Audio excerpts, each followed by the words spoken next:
Labą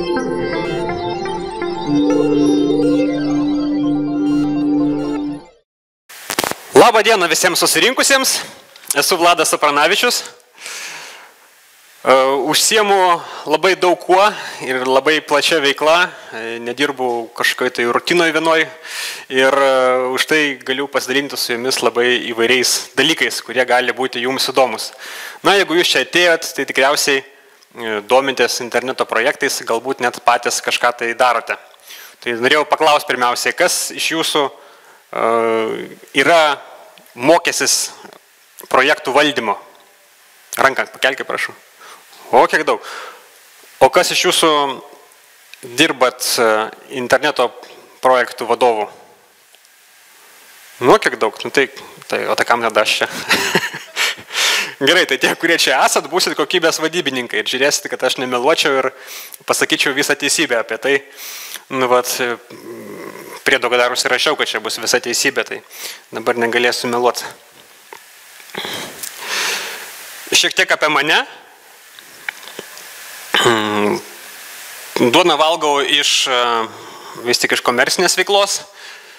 Esu konsultantas, turiu puslapį webconsulting.com ir .lt, atsiprašau, ir konsultuoju įmonės tiek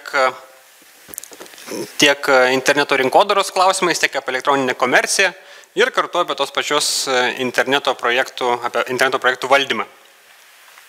Aišku, dabar kaip nepaslaptysim, kad Lietuvoje vyksta elektroninių parduotuvių bumas, tai daugiausia žmonių kreipiasi, kuriems reikia pagalbos elektroniniam parduotuvėm, jų kūrimu ir įsukimu, taip sakykime. Vis nori pabėgti mikrofonas.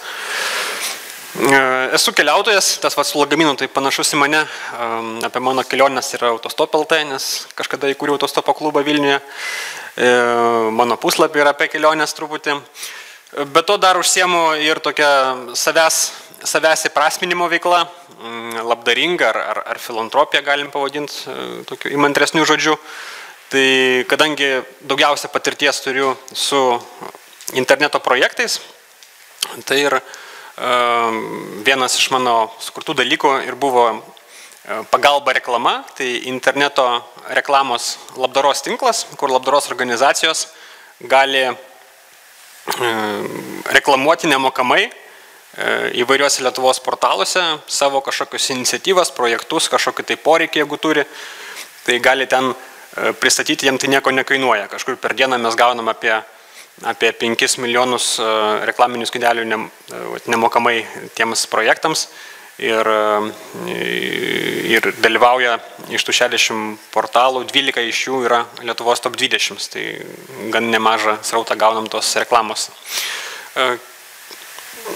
Yra tokia organizacija Kitas variantas, kuri teigia, kad mokyklose jaunimas neparuošiamas yra gyvenimui ir tos organizacijos lektoriai skaito paskaitas mokyklose, veda apie metų kursą, apie tai, kas yra gyvenimas ir kas bus baigus mokyklą, kaip reikės gyventi ir siekti savo tikslų. Tai nuo kito mėnesio aš irgi dėstysiu moksleiviam, gausiu grupę, su kuriais dirbsiu metus laiko, pasakosiu apie savo patirtį ir kaip pasiekti, išsikelti ir pasiekti tikslus savo gyvenime ir kad tikslai nebūtinai piniginiai. Trečias dalykas – pagalba daiktais. Irgi projektas internetinis pradėtas buvo prieš kokius 5 metus, bet užšaldytas tuo metu, kai buvau Rusijoje dirbau ir dabar atgaivintas, kai turiu daugiau laiko. Ir ten suvesim žmonės, kuriem reikia pagalbos daiktų, kažkokių tai šaldytuvų ar televizoriaus, ar vaikų namai gali prašyti, ar senelių namai, ar daugiavaikė šeima ir tie, kas turi daiktų kažkokių tai. Tai tokia ta labdaringa veikla ir Toastmasters paskutinė sritis, tai yra oratorystės lyderystės klubas, kuriame aš esu viceprezidentas narystėj ir kuriame mes kartu visi drauge klube tobulėjam kaip oratoriai ir kaip lyderiai. Tai kviečiu jūs visus prisijungti prie visų šitų veiklų, kurie jums prie širdies. Tokia nesegmentuota reklama. Apie mano patirtį interneto projektų valdyme. Dirbu su interneto projektais 13 metų. 3 metus tai buvo grinai mano hobi.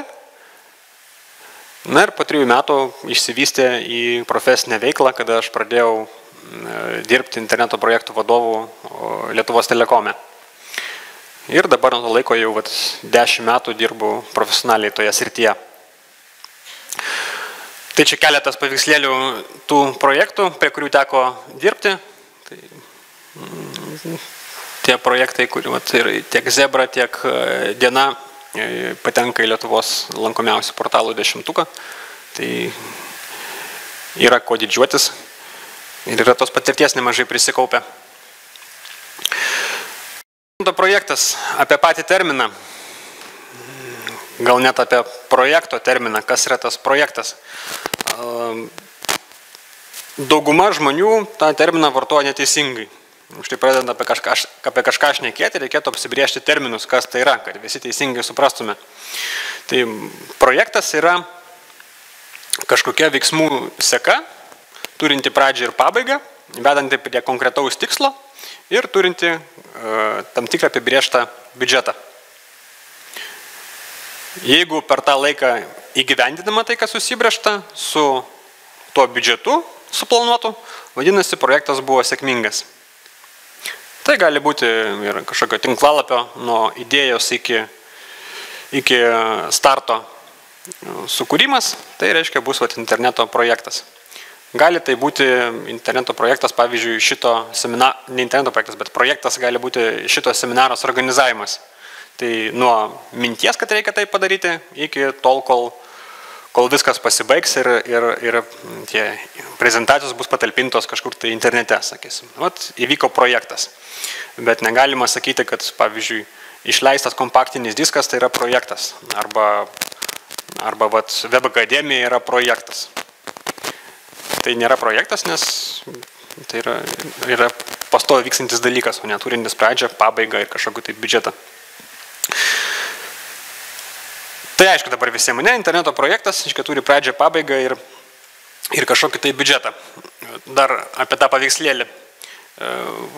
Bene populiariausias pasaulyje įrankis projektų planavimui, tinka ir interneto projektų planavimui, tai yra Microsoft Project.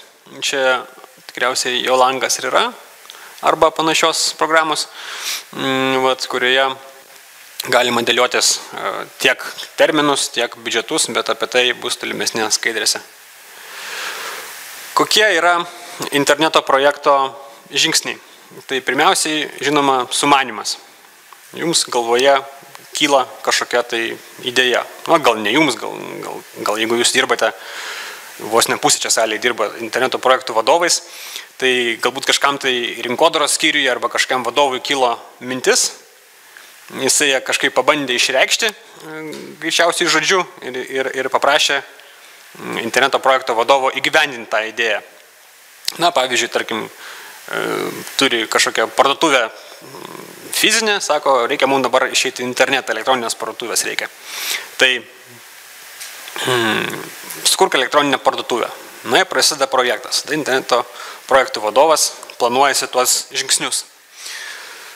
Tai pirmiausia yra siūlymas, kadangi vadovas, tas, kuris inicijavo kažkokią idėją iškėlė, jisai gali būti kažkaip tai neaiškiai apibrėžia, ko jisai nori.